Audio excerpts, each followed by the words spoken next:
ख्वाजा तारिक रहीम साहब, एक दिन उनकी प्रेस कॉन्फ्रेंस थी, मैं उनकी प्रेस कॉन्फ्रेंस में गया। उनकी गुफ्तगू से मुझे अंदाज़ा हुआ कि ये कुछ शेकी हैं। तो मैंने एजाजुल हक साहब से पूछा कि पीपल्स पार्टी के मिनिस्टर्स जो हैं वो बड़े परेशान हैं, लगता है कि उनकी हुकूमत ख़त्म होने वाली है।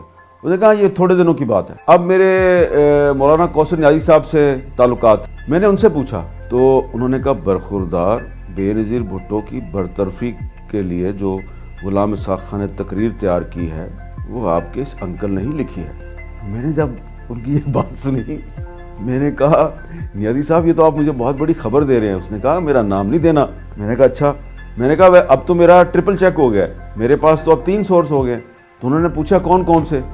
मैंने कहा तारिक रहीम, एजाजुल हक और आप।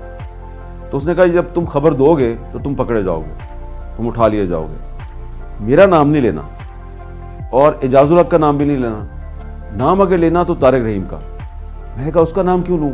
जैसे ही तुम उसका नाम लोगे तुम्हें छोड़ देंगे।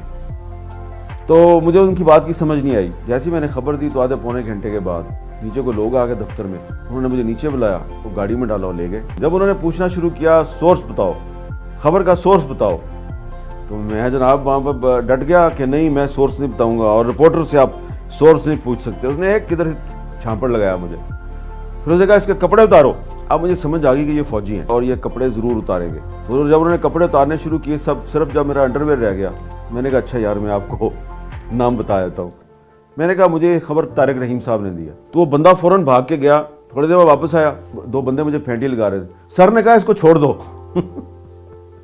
मुझे छोड़ दिया। कुछ दिनों के बाद फिर मैं तारिक रहीम के पास गया। ये आपका नाम लेके मुझे छोड़ दिया उन्होंने, तो चक्कर क्या है? उन्होंने उस जमाने के जो DG ISI थे उनका नाम लिया। ओ मेरा यार है ना।